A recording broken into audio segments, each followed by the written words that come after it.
and you go hard betting on week 1, and then we get ready to get into week 3 of the season going, what the hell were we talking about for a month leading into the season? Because everything we thought was the case was wrong. So I always tread a little lightly, and I mean, I try not to make these so definitive takes. Things can change very, very quickly, or maybe they have, and we just haven't seen it yet. The Lock Shop with Nielson and Hustler. Weekday mornings at 11, only on EdmontonSportsTalk.com.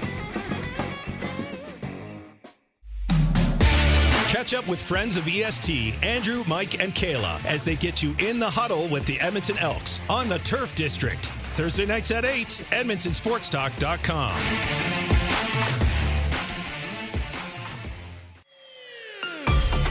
Friend of EST, Eric Thomas, takes you around the track all the way to the checkered flag on Raceline Radio. Tuesday nights at 8 and Saturday morning at 9, only on EdmontonSportsTalk.com.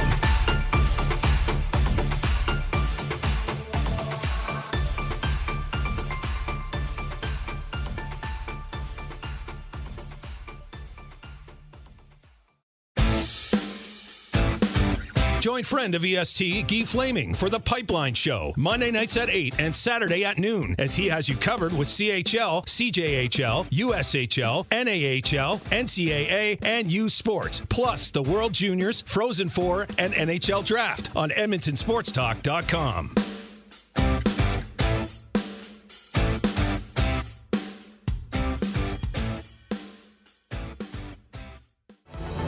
Wake up with the Nielson Show with Dustin Nielson and Lieutenant Eric. Weekday mornings 6 to 9 on EdmontonSportsTalk.com.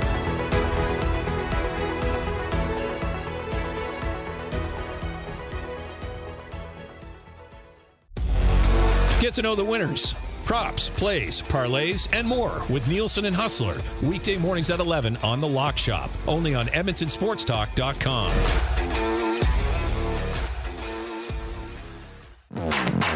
Tom Gazzola and Sean Bell take you on a hot lap around the NHL with Hello Hockey, Saturday mornings at 10, only on Edmonton Sports Talk.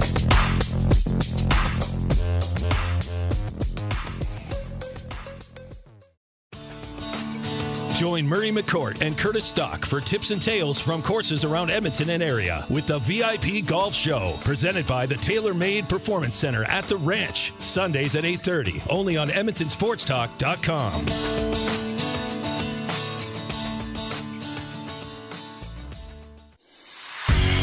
The Elks Call is the newest Edmonton Elks podcast located in Edmonton, discussing everything Elks. Join friends of EST, Scout and Catherine, Friday nights at 8 on EdmontonSportsTalk.com. Don't feel like working? Join the Hangout. You never know what you might hear. Weekday mornings 9 to 11 on EdmontonSportsTalk.com.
And a goalie, Dusty Cass and Gage are with you once again. Cass, you lounge singing again this week, or where can we find you? Hey, no, in office today, so I'm not not playing for tips. That's disappointing. No busking today. Yeah. Did you manage to? What'd you bring in last week? Couple grand? $1 or $2. That's about all I'm worth. Yeah, a couple people gave you $2 to shut up and leave, probably. Yeah, basically. Yeah. Pretty much. Yeah, that's good. Hey, you guys, where are we at on Ahsoka, boys? I mean, we like to talk about some of this stuff. Loki's about to drop too, isn't it? I think Loki, is that Loki today? Loki was right away here. This is today. Is it today? It is today. Is Loki today? Or no, it's Thursday. Okay. No, it's Thursday. Is it today or My is it plan was to Thursday? try to kind of binge through season 1 of Loki again too, because I really liked it. But yeah, where are you guys at on Ahsoka? I just finished episode 5. I'm finished 2. Just on 2 now, Gage. Still haven't. Well, Yeah. I wanted to go right into Loki, like just not miss a beat. So Oh, okay. So you're saving Ahsoka basically? Wow. I think I'll probably hammer that out. It was pretty good. That's a good show. Like I'm It glad is a I good waited. 'Cause- Yeah, so I'll finish that by Thursday for sure. Cass, have you got to episode 6 of Ahsoka yet? Yep. I just watched it yesterday. Was it good? I was listening to a breakdown on MCTV podcast with Corey and Mark that you can hear right here on EdmontonSportsTalk.com. And I that's a show where I actually like listening to their breakdown before I watch the episode. It just kind of gives me a heads up. Like, I don't think I'm ever going to have anything super spoiled for me because, I'm not like a big Star Wars canon guy or anything like that. And I like kind of having the heads up on exactly what's going on. So I've listened to kind of their breakdown of episode 6, and it sounds like it's a doozy. It's a good one, but I don't know. I don't like having any kind of spoilers. Like I like listening to that stuff afterwards. Yeah. But it was another good episode. Like it wasn't episode 5 though, right? In this. No. Okay. Episode 5 was spectacular. Episode 6 was good. Like it was really solid too. So both, yeah, it's got better. I found as the season went on. Like it was just okay at the start, and now it's been really, really good recently. I've really liked it. Yeah, Gage, you got to get caught up here, buddy. We got to dive into this. I will. Yeah.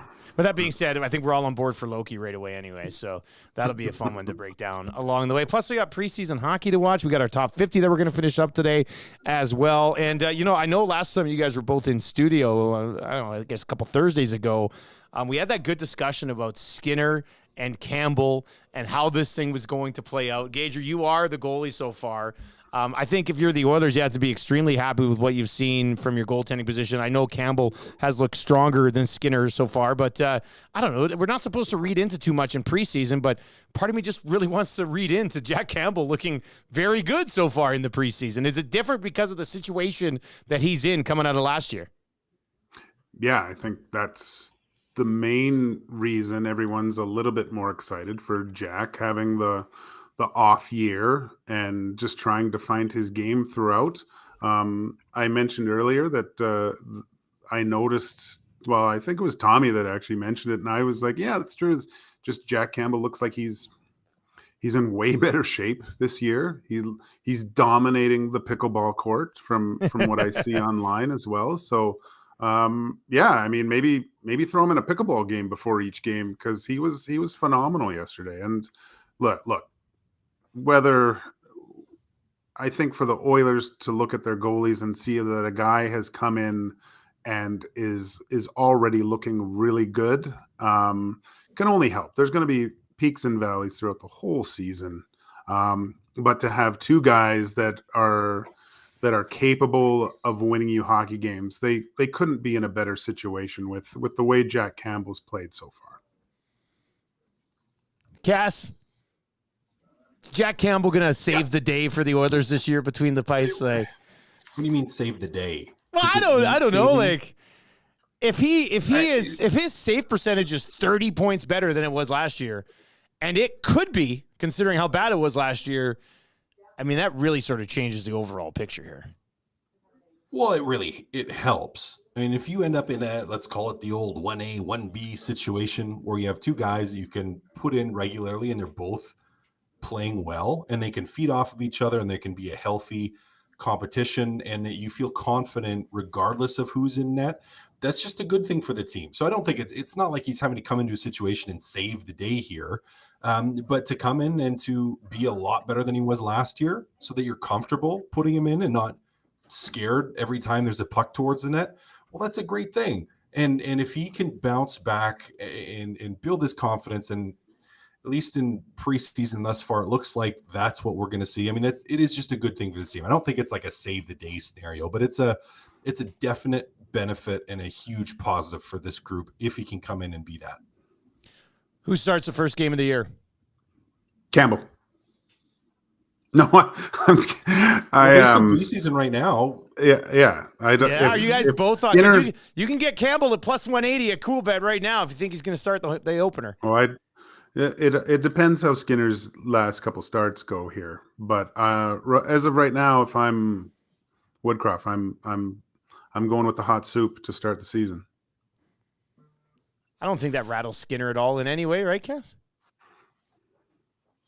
I hope not. I mean, he was nominated for He does, but you hope it just pushes him, right? You don't want it to rattle him, but you want it to push him.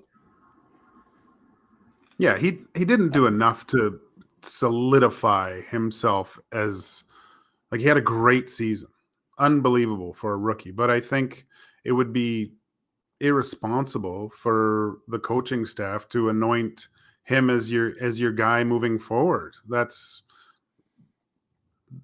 the Oilers aren't in a position to have. There's not many of those guys left anymore. The one that's Vasilevsky's injured right now, right? That's the only guy that I can think of that you're looking at starting all 60 games. And even Hellebuck would start a bunch. Hellebuck, too. Yeah. I guess Shesterkin, like those Sorokin, those guys. like those types of guys. There's a handful of them that Saros. you look at. Yeah, but even with one of those goalies, Dusty, you still have to look at it as, where am I getting this guy some rest? And you, like Cass said, you want competition, you want to push each other. If Stuart Skinner came into this year and into the preseason thinking that he's the guy, he's going to be from game number one, that he's going to be the starting goalie, that was a huge mistake. You take the good from the year previous of what you did, but then you implement that into the next year. But you're starting at ground zero again. You got to establish yourself all the way through. It's only 1 year under his belt, and he's got to battle a guy that's, he's proven himself in prior years. So you want the healthy competition. You want them both going. But as of right now, the Jack Campbell's starting that first game. We have some roster moves. A couple of guys have been sent down. We'll get to those in just a second. Just to kind of tie this back around here, you've talked about the pickleball as a team building thing, the pickleball tournament that they had. Give me one team building activity that you absolutely loved during your career, or one that you thought was like insanely ridiculous. It was great because we went to Lugano, Switzerland for a little pre-tournament, and we were living up in a hill in a winery when I played in Sweden. It was, that's where our good buddy Mikko Koskinen's playing still, I think, the jerk. Is that right on the water too, right? It's beautiful there. Yeah, there's a lake right there. We went down to the beach. I said this before, right? There's no way that you should be able to play professional hockey in a place that looks like that. That's just not fair for every other professional hockey player on the planet to know that something like that actually exists. We were walking through the vineyards and laying on the beach for a week. I was terrible at that tournament. I remember. I think that I talked to the coach later. He almost sent me home after that one. But I pulled it together, just like Jack Campbell's doing this. Cass, what about you? Good team experience or weird team experience? I've got good ones. I was going to go with one of the not as good ones to contrast what Gage went with here. So we had one in the minors. So with Minnesota, I don't know if they still do anything with him. There's an Army Ranger by the name of JP Spizzo. I think he's written a book or two. Super, super intense guy. And the Minnesota Wild organization used him for a lot of team building stuff. Now in Minnesota, we've done some fun things like big paintball courses. You're doing like hostage rescue operations and like pulling school buses as a team and like just kind of typical stuff like that, which was all good. We had one in Houston in the minors, which was like the worst and most horrible team building experience I had ever had. Although maybe in some crazy way it worked. So we were in Houston. It was out of the practice rink in Sugar Land, Texas. Now, right next to the practice rink in Sugar Land, Texas, there is a massive bayou. And if you don't know what a bayou is, it's like just think of it like a massive ditch with a whole bunch of water at the bottom. Now, that's for when they get like hurricanes and hurricane season so that you don't get flooding. Like they're built to help with flooding, but there's always a little bit of water in them. Now, wherever you are in Texas or in Houston, there's a lot of animals and creatures in said bayou because there's water. And the second you have water, there are animals in the South, tropical type of animals that exist in those. But that didn't matter to JP Spizzo. So we had, as a team building exercise, they called it a pilot rescue mission. So there was a downed helicopter was the scenario, and we had to go extract the pilot from said situation. So we had to carry a 45 or 40 pound barbell with a flag on it, team flag or jersey on it. Couldn't touch the ground the entire time. So you had your group of guys, you had to take turns like carrying this thing because you couldn't let it touch the ground. But they made us, it wasn't like we just walked along the bayou. They made us walk in the bayou. It was about 1.5 miles away. So we were like through knee deep water with like water moccasins, which are incredibly deadly snakes. You don't know if there's any gators, like you can get gators in there and spiders and all kinds of stuff. And everyone's freaking out about this, right? Like, because you're through sludge and it's like gross water. So we're like hiking like 1.5 miles through this stuff to go. Denver Wilson was the assistant trainer and he was a down pilot. They had him dressed up in guard. So we had to carry like a stretcher out there, get him on a stretcher and then carry him back. So we ultimately made it to Denver without any incident. So we get him on this thing and they're making us carry him. So now you're not only carrying the standard, you're having to carry a person like on a gurney, and you're having to carry him back. Well, on the way back, someone sees something in the water and starts screaming about it. So obviously everyone freaks out, forgets that we're carrying poor Denver. So he's strapped, like tied down, like he can't move his arms and his legs. Like he's tied down into this thing. Everyone just drops poor Denver into the bayou and bails out of the water because there's a snake. He's tied to the thing, like starting to sink, like the poor, like, and then everyone's kind of trying to grab him to pull him out, like freaking out. Like it was just awful. I think Daryl Sador, who's the assistant coach, because he's with us, like the ground was so soft, like he sprained his ankle on this thing. We had like 1 or 2 guys get injured. Like it was just. Did you confirm that there actually was something in the water, or were people like, "Oh my God, there's something in the water"? Okay, yeah, I was gonna say. No, we didn't know. That would have been a little creepy though, man. It was horrible. You seriously, because gators will be in there. Like you can get gators in there, and you get, again, water moccasins, which are some of the most poisonous snakes in the U.S. Like they actually may be. I thought you were wearing water moccasins in the water. I thought it was a shoe. No. Oh, okay. No, water moccasins, the snake, which is like a black, super poisonous. It's very poisonous. Bad news bears. They're one of the worst. They're one of the worst. They actually I don't know if they're the most deadly. They may be the most deadly snake in the States. They're horrible. And someone thought they saw one. I've seen them on the golf course. Like they're bad. Ew. And anyways, yeah. So it was again, it maybe worked in some bizarre sort of way because it was like so horrible. Like they had to get like new team issued shoes because we're all wearing like our team issued like running shoes from the rink in our workout gear. And it's like, and you're walking through like almost waist deep water the whole time in knee deep sludge at the bottom. So it's just like your shoes were shot. They stunk so bad. You couldn't use them anymore. It was just. How did you guys do that year? That's what I want to know. I think we lost in the Calder Cup finals. So again, maybe somebody gets bit by a water moccasin, and you win. And we win. Yeah. It pulls us together. would have taught you. Poison. Cass would have sucked out the poison for sure. Somebody's got to suck out the poison and save a teammate. So you got to save a teammate. All right. Well, that's a good story. I'm glad I asked that. That was I can't believe that. That's. What a weird thing to make the guys do. Edmonton Oilers transactions, these things just kind of coming down.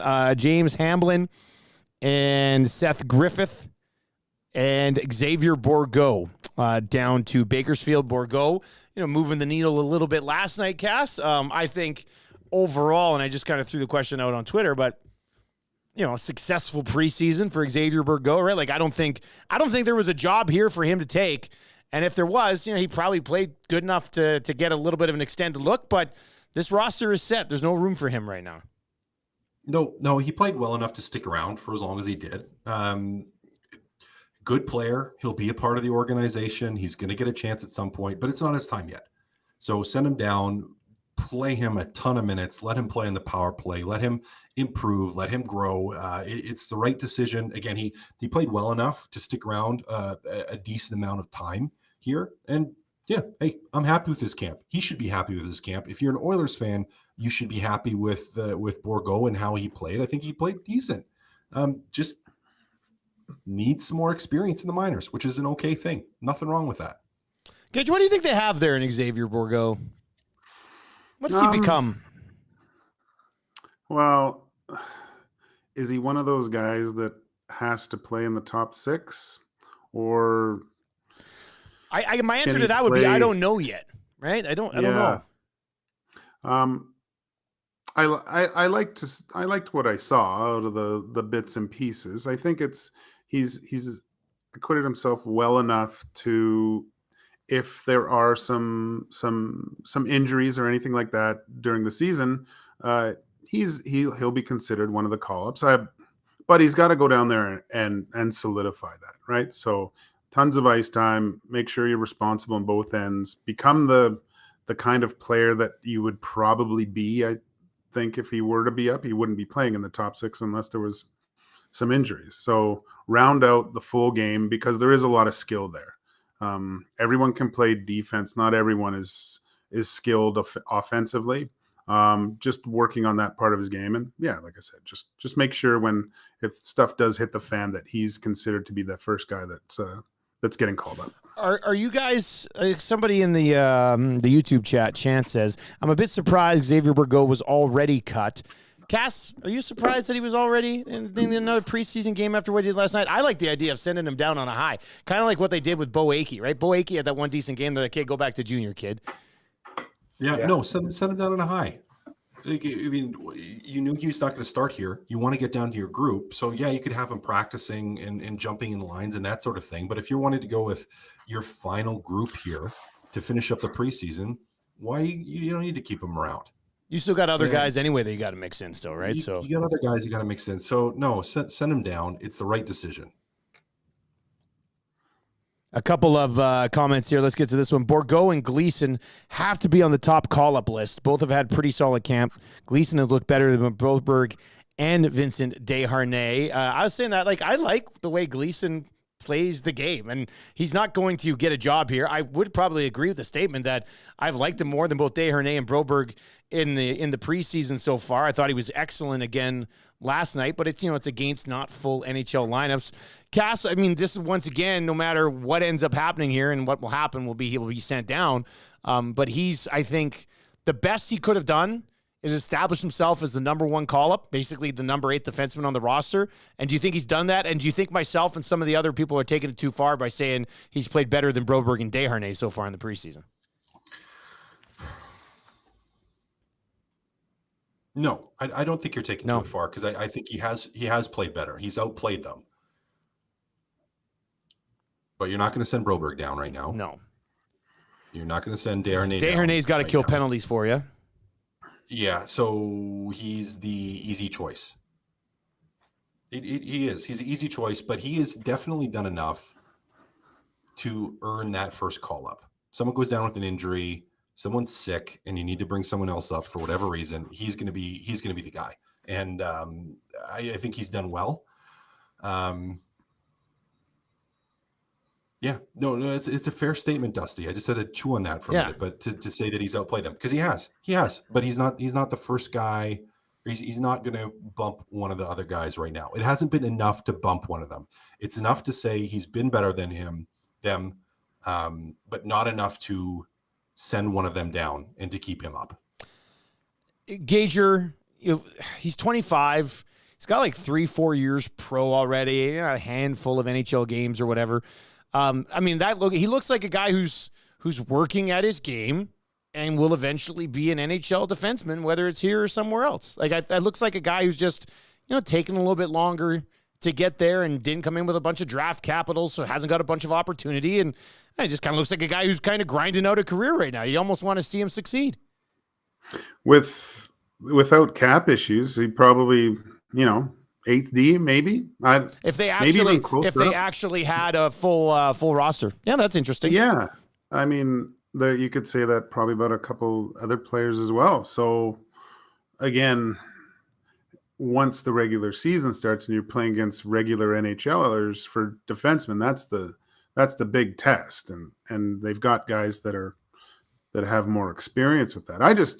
It's very encouraging for the Oilers to have so much depth at the defensive position, and even with, I would say, him outplaying all Niemelainen, Broberg. I mean, it's flashy. I have liked Desharnais' game a little bit. I've noticed, I don't know if it's his colored puck training regime during the summer, but the way he's getting the puck in his first pass, there's no indecision with Vinny Desharnais this year. Like I think he's getting out of that lugging the puck up the ice, which I don't think he should be doing anyways, but his first pass seems to be quite good so far, just in the small sample size. So yeah, he's been a little bit more flashy, but the other guys have done some good things too.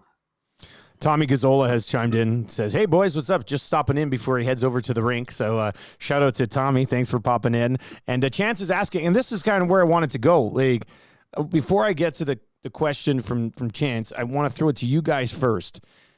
They can only dress 6 defensemen for the season opener. They decide to go 12-6. Who's playing with Ekholm? Oh, geez. I think you go back to Bouchard, Dusty. Just it's what you did last year. So you just take it right back to Bouchard and basically run it back. I guess what I was the question I was asking is, who's out of the lineup if they only go 6 deep? Broberg or Desharnais? Like, who's in? I agree with you that I'd probably put Bouchard back with Ekholm. Yeah, I'd probably say Broberg right now. That's against Vancouver, right? Yeah. In Vancouver? You'd go Broberg, Cass? I'd go Broberg in the stands. Broberg in the stands. Okay, yeah, that's what I was thinking. Yeah. Yeah, I have to agree. I think just watching Vancouver, seeing their power play, Desharnais is going to be more counted upon in a lot more situations against Vancouver, I think. And their power play, I know it wasn't the same, but they looked pretty good on the power play, and I think having Desharnais helps you in that situation. Gosh, you think that's how it goes this year with these two guys? You just kind of look at the opposition you're playing against and go, Desharnais is more suited here. I just wonder, because Desharnais is going to have to kill penalties for you. So when you take him out, who's killing penalties? I think he has that advantage, right? Because I don't think you're comfortable enough putting Broberg into that spot. And then I guess you're running Ceci, Kulak, Ekholm, and Nurse on the penalty kill maybe, or maybe you're mixing in Bouchard. I just think that there's a significant advantage there for Desharnais because of his role on special teams. Yeah, no, there definitely is. And that's why I would start him there, and probably why he will start as a 6th guy versus a 7th guy. But you very well could see too, just to make sure that Broberg has an opportunity, you could see a rotation, I think. But it could depend on the quality of the power play they're playing. If they're playing teams where the power play isn't as dominant, or isn't as good, then maybe you kind of switch them in and out. But yeah, I mean, it is a huge advantage, I would say, for Desharnais. Just his ability on the kill alone. Okay, a couple of comments on this. And if you are listening right now at edmontonsportstalk.com, feel free to text us, 780-218-9999, 780-218-9999. You're listening to Two Guys and a Goalie. Make sure you subscribe to the podcast as well so you never miss an episode. You can also watch them all archived on the Two Guys and Goalie channel here at Edmonton Sports Talk on YouTube. Chance says, my concern is that Broberg hasn't shown me anything to make me think he could be a quality NHL D-man this year.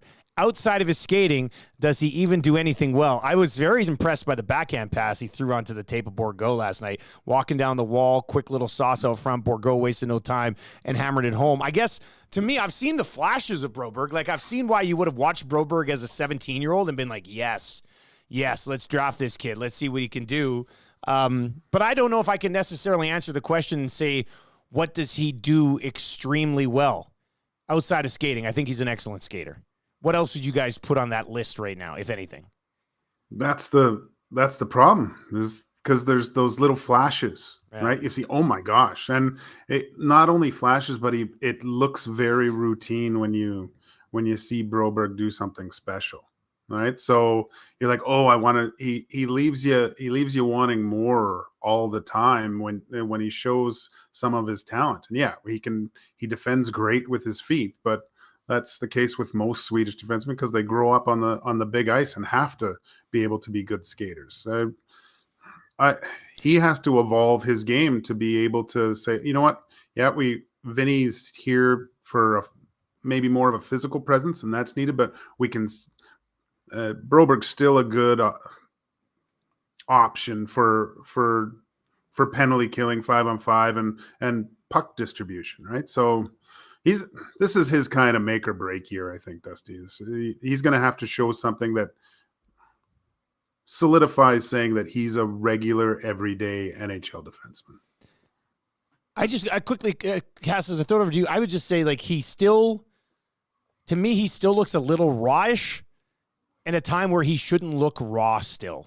You know, like, to me, this is where you're supposed to start becoming a little bit of an NHL-ready finished product as opposed to, you know, oh, he still needs to work on this a little bit. And he'll always have that opportunity. But to me, the times, and that's how Gager kind of described him. Like, you see and you go, God, look at that package. Like, this guy could end up being something. And then you're like, oh, but he doesn't do this. And he kind of, you know, goes through these moments. To me, he's still just a little raw when you shouldn't be raw still this far out of your draft year, right?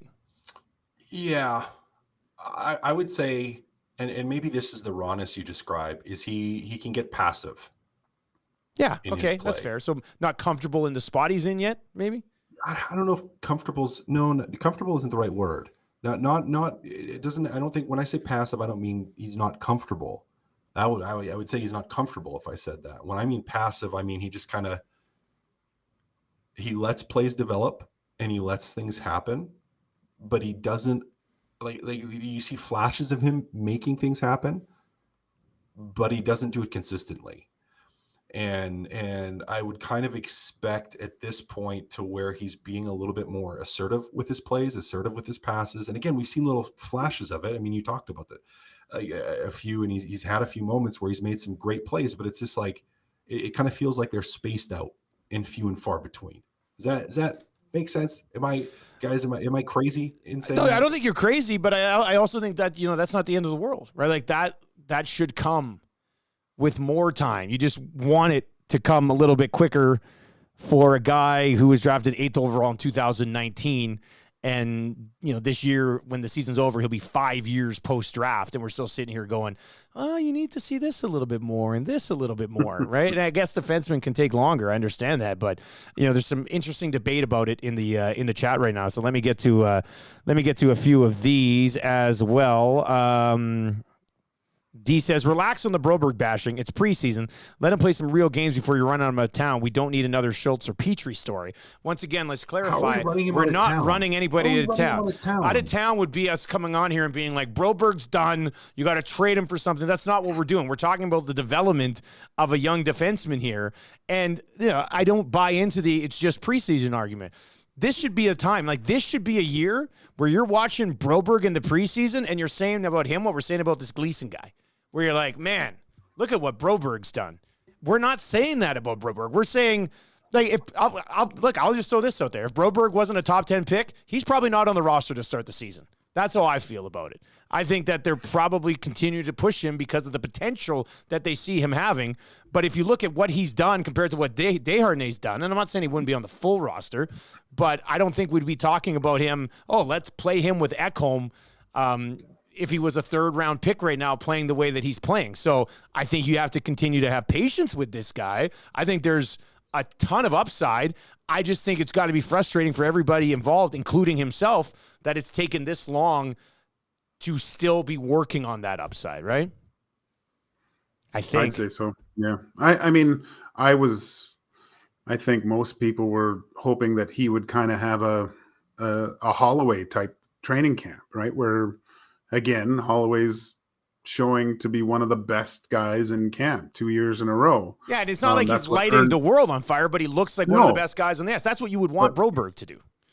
he looks like one of the most engaged players. He's done that 2 years in a row. It's the reason why he made the roster opening night last year. That's what you would expect from a high pick like that, is to kind of take a game where there's not regular NHLers who has a lot of NHL experience and kind of take over, especially from the defensive position. Cass, how do you think this plays out? What do you think we're talking about with Broberg in February? He's established himself alongside Ekholm and Desharnais, now playing with Kulak, and Cece's kind of in and out, or I don't know. Like, how does this blue line sort itself out, do you think? What would you bet on? I know you don't bet, but if you had to say, here's what the blue line is in February, what would you say that is right now? Cece's back with Nurse, Bouchard's with Ekholm, and Kulak's rotating with Desharnais and Broberg. Like, Kulak's rotating with Desharnais, but that's exactly it. Yes, that's where I see. But I think that's when it's best. I think that's where it's best. I think Ekholm and Bouchard are a number one pair, right? And then, yeah, you might be paying Nurse a ton, but just let him be awesome alongside. I know some people say, well, it can't be awesome alongside Cody Cece, but I think when Cece's healthy, I think Nurse and Cece's more than fine. No. I just don't see it going any other way. Like, I just, short of people being like, oh, you're running him out of town. You want to be like, well, I see Desharnais playing a little bit more than Broberg. And I see a rotation with Kulak in that third pairing. That's what I see. Now, it could change. But for right now, that's, if I had to say, how do I think it's going to go? That's how I think it's going to go. That's going to be a fun one, this blue line discussion. And you said there was nothing intriguing about training camp, right, boys? And here we are. I think this has kind of sorted itself out nicely. So we'll see how that one plays out. 780-218-9999. Eden is in it. Says Broberg has played a total of 69 nice NHL regular season games. The Oilers don't really have time to properly develop him is the problem. Interesting. We haven't even got to that aspect of it.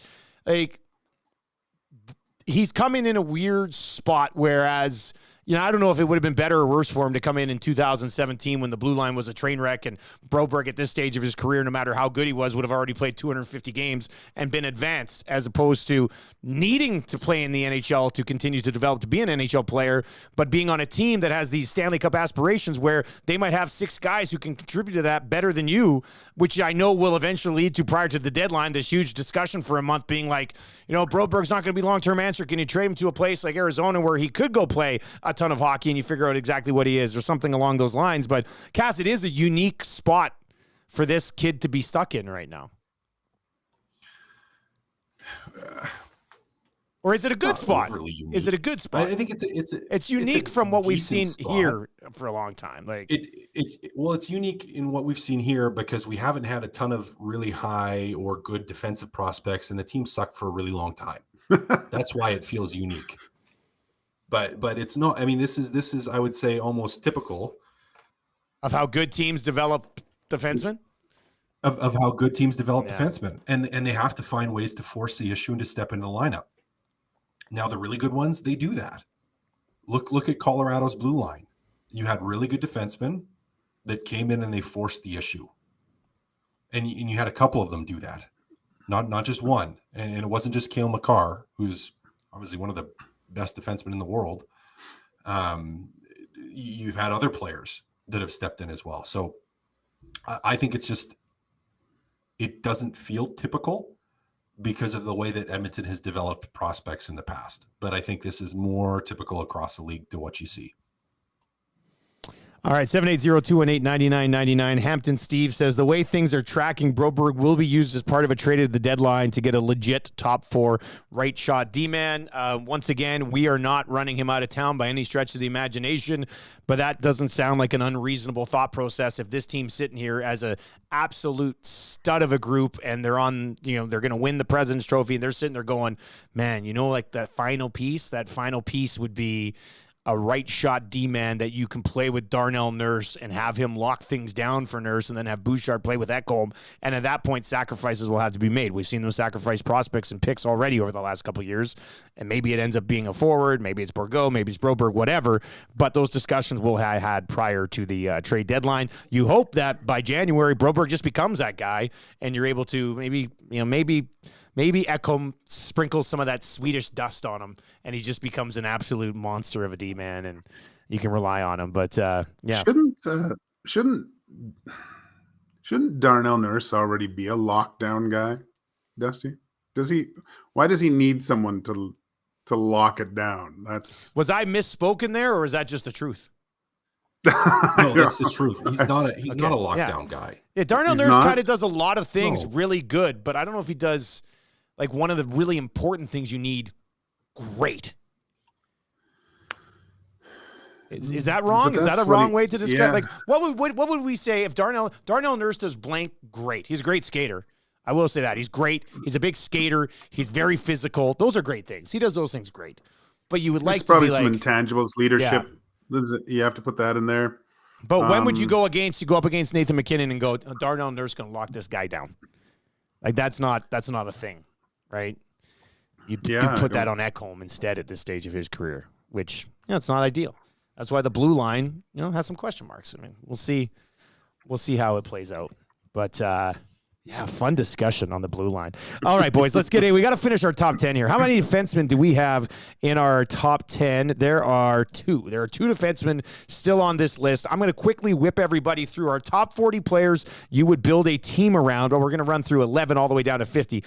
Top 50 players that you would build a team around, starting a franchise right now, starting at 11 with Shesterkin, Barkov, Tkachuk, Tage Thompson, Connor Bedard. By the way, see that Bedard move this week? That's pretty ridiculous. Now, it was against a young defenseman. That might work against a vet once in a while, right? Like, I wonder how long it takes for people to not be tricked by the kid, right? Eventually, they catch up, don't they, guys? Like, I would think. Oh, yeah. And what's that kid doing wearing number 77, too? Like, that's crazy. In Detroit? Yeah. Probably move off that at some point, maybe, if you're him. Bedard, Heiskanen, Rantanen, Kucherov, Power, Eichel, Quinn Hughes, Rasmus Dahlin, Rupe Hintz, Crosby, Marner, Stamkos, Pettersson, Robertson, Seider, Hellebuck, Roman Josi, Timmy Stutzel, Matty Beniers, Sorokin, Aho, Hedman, Ovechkin, Panarin, Vasilevsky, and Point, Suzuki, Barzal, Sergachev, who was a young defenseman. They kind of played him early. Montreal traded him.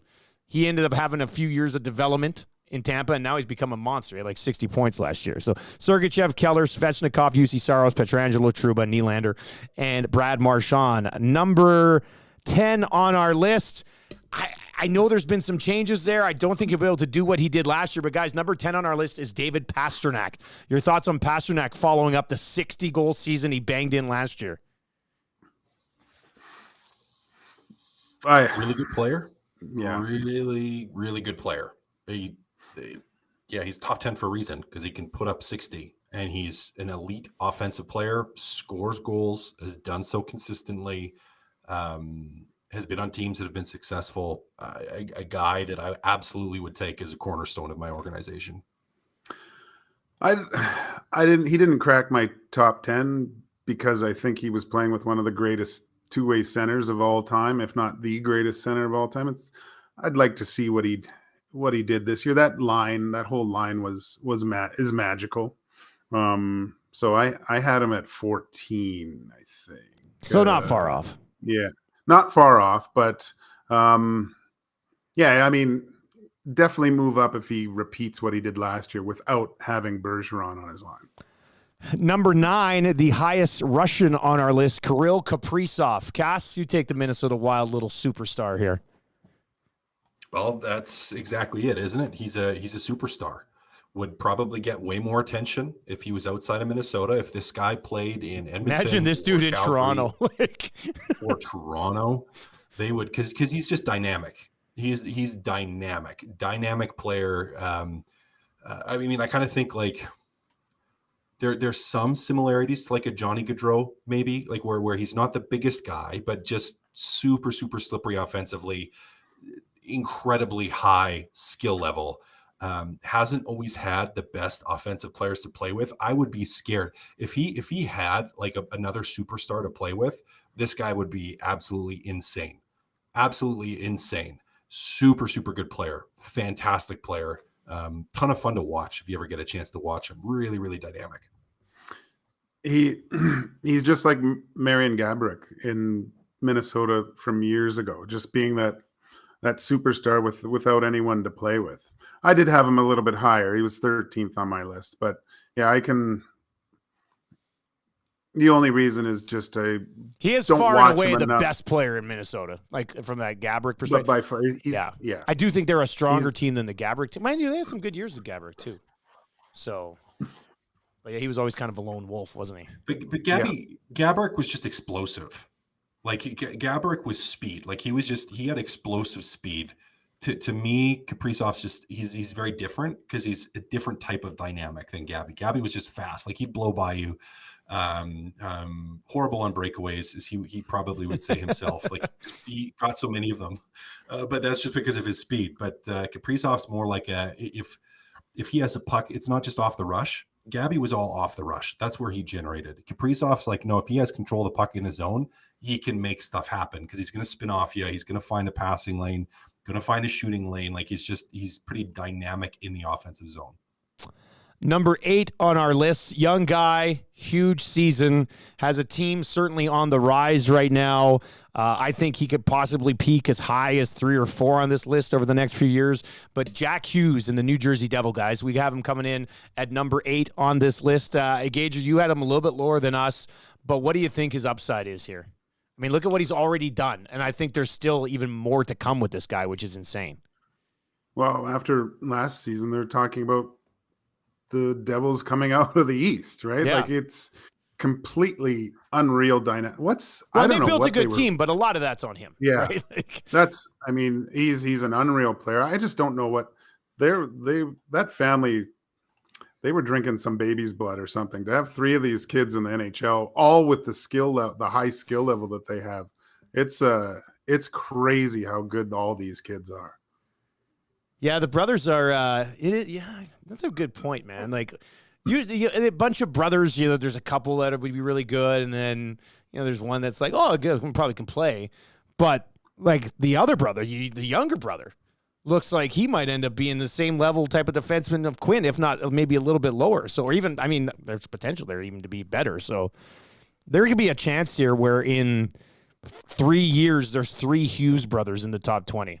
Which is just I called that's crazy. I called the youngest Hughes at the U17s with Craig Button and Medicine Hat a few years back, and you could just tell then, man, that this guy was. I mean, it was all his own age group, obviously, but he was incredible. You just knew right then, such a smooth skater that it was gonna click for him. Cass, any thoughts on Hughes here? He's crazy good. Another super, super dynamic player. Same thing, like young guy. So you're happy to take him now if you're starting an organization because you're going to have a lot of really good years ahead of you. But just dynamic offensively. I mean, it is crazy. You guys already mentioned it. Like just that family, that many of them, all that good is pretty. What did they do to those kids when they were little that all of a sudden made them this ridiculous? Like it's just.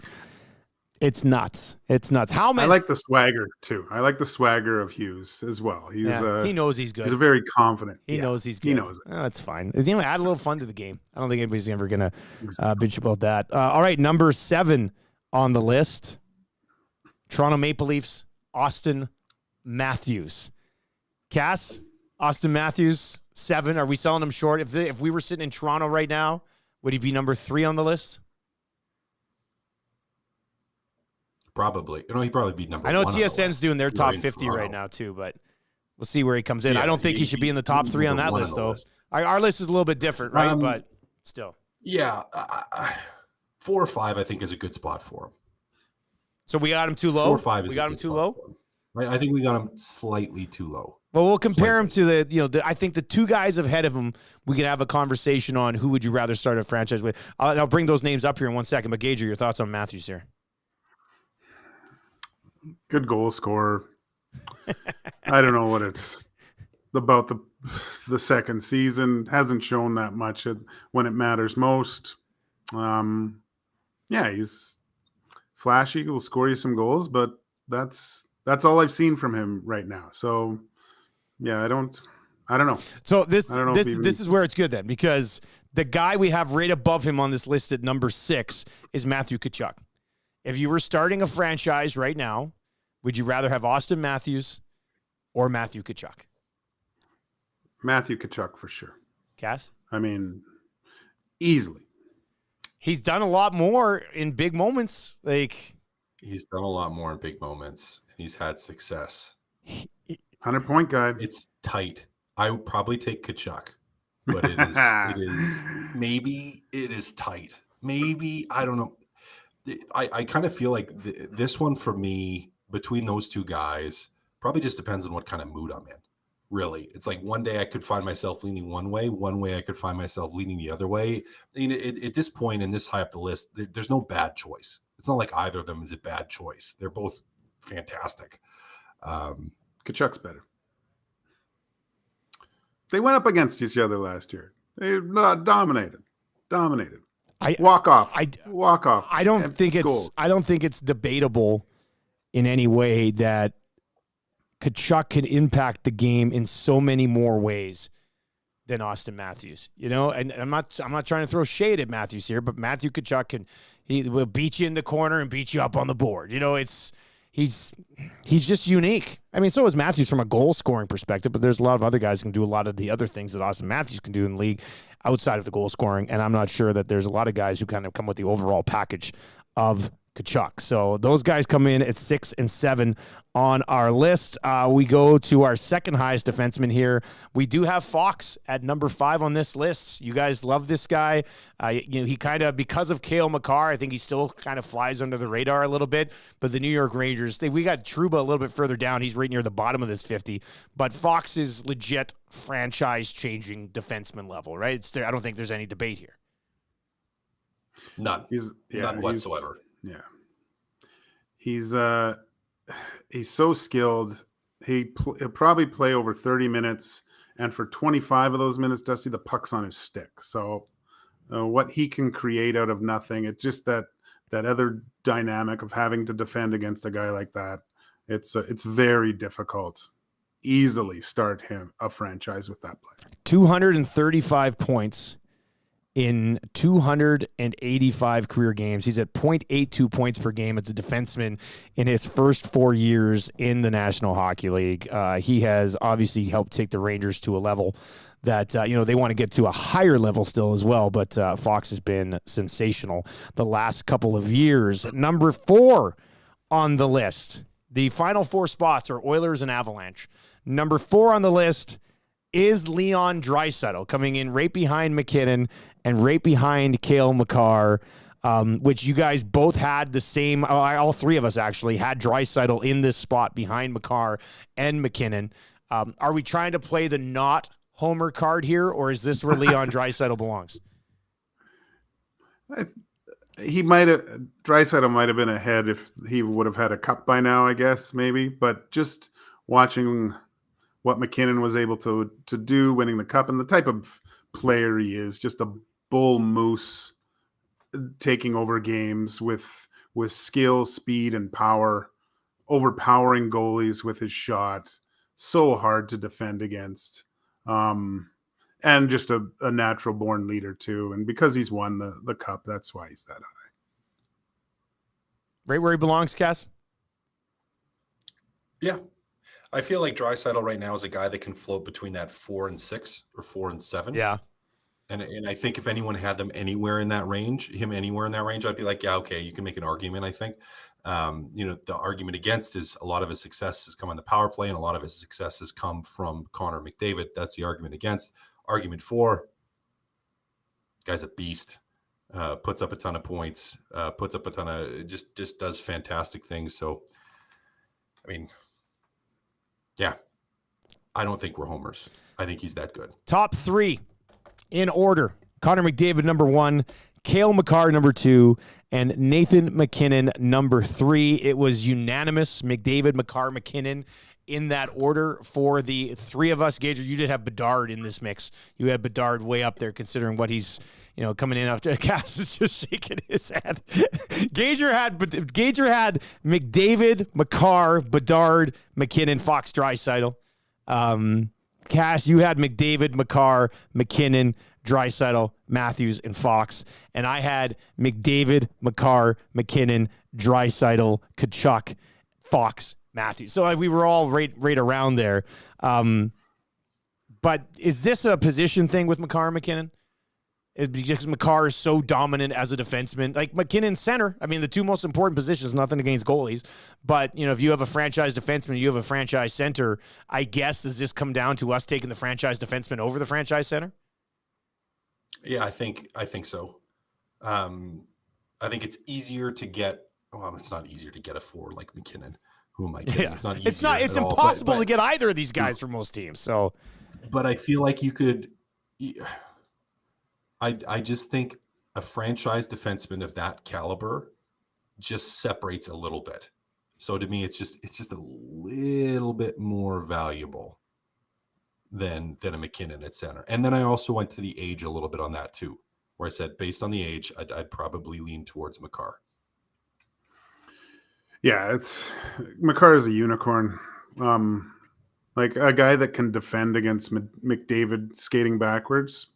He does everything, and a lot same as Adam Fox, but I think way more capable of defending the other team's top players than Adam Fox is. Right? There's some aggressiveness to Makar's game that you don't usually see in a offensively gifted defenseman like that. He's the whole package.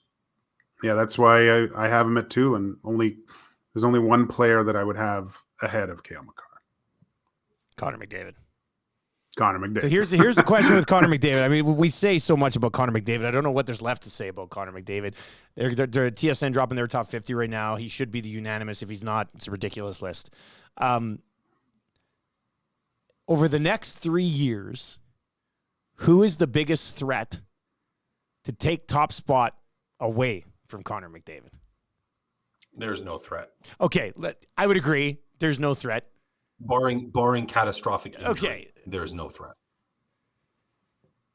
What do you mean? Because no one's going to touch him with points. But are you saying no one's going to touch him with points? But in 3 years he'll still be in his prime. So I guess it's untouchable. But I look at it from can you get to a point where because for a while there they had that ridiculous conversation about Matthews and McDavid. Let's just say who's the next guy to start the ridiculous conversation with Connor McDavid, where we know that it's still McDavid, but people are trying to make a case for somebody else. Austin Matthews. It'd probably be Matthews again. I have to say Makar. I legitimately say Makar, yeah. Just a guy that influences how his team goes as McDavid does. I think that's the closest guy that means more to his franchise as McDavid does to the Oilers. I'm going to throw a sleeper out there with Jack Hughes in New Jersey. I mean, if New Jersey ends up becoming a powerhouse in the East and he's dropping 105 and 110 points a year and being nominated for the Hart Trophy and stuff, I mean, it's still a non-point because it's still Connor McDavid until the wheels fall off. But I think Hughes is 4th or 5th on this list next year. So I think maybe there'd be a push there. And I also think Connor Bedard would be. I don't know. Cass, you think Bedard's top 10 on your list next year if he puts up 80 points as a rookie? Gotta be. If you put up 80 points, yeah. I think it gotta be probably. At that point. Yeah, if you put up 80 points, but I gotta see it. Yeah. All right. I'd like to see them make the playoffs. If they can 80 points and make the playoffs, he's like top 5 again for me. Top 50 complete. McDavid, Makar, McKinnon, Draisaitl, Fox, Tkachuk, Matthews, Hughes, Kaprizov, and Pasternak. If you were starting a franchise today, that's our top 10, followed by Shesterkin, Barkov, Brady Tkachuk, Tage Thompson, Connor Bedard, Heiskanen, Rantanen, Kucherov, Owen Power, and Jack Eichel. Top 50 comes to a close just in time. NHL regular season is just around the corner. We'll have another episode of Two Guys and a Goalie on Thursday. If you've been watching on YouTube or listening live at EdmontonSportsTalk.com, make sure you subscribe to the Two Guys and a Goalie podcast as well. Come straight to your feed wherever you listen to your podcast, and you will not miss an episode at any time. Boys, good chat today. I feel like we're going to have 30 to 40-minute long chats on the Oilers blue line quite often this season. So we'll see how that sorts out. I'll talk to you guys on Thursday. Later, boys. The Lock Shop. We've been doing this for a long time. We spend all this time salivating over the season. Sometimes, if you haven't learned your lesson, you go hard betting on week one, and then